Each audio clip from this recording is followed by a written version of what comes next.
Computer کی تاریخ کا تیسرا دور 1959 انٹیگریٹڈ سرکٹ.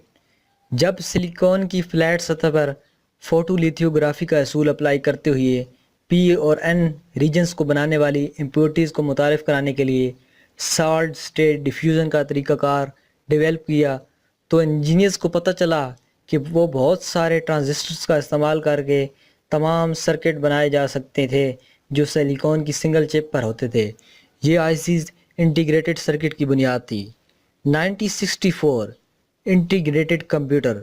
7 اپریل 1964 میں آئی بی ایم نے standard machine frame computer system 360 متعارف کروایا. یہ آئیسیز کا استعمال کرتے ہوئے 10 سینٹ سے بھی کم قیمت پر 1 سیکنڈ میں 500,000 کمپیوٹیشنز کر سکتا تھا. سسٹم 360 نے بہت سی ان پٹ آؤٹ پٹ اور سیکنڈری اسٹوریج ڈیوائسز متعارف کروائیں. 1970 لارج اسکیل انٹیگریٹڈ سرکٹ. 1960 کے اوائل سے 1970 کے اوائل تک کمپلیکسٹی ہر 18 مہینے میں دگنی ہوتی چلی گئی.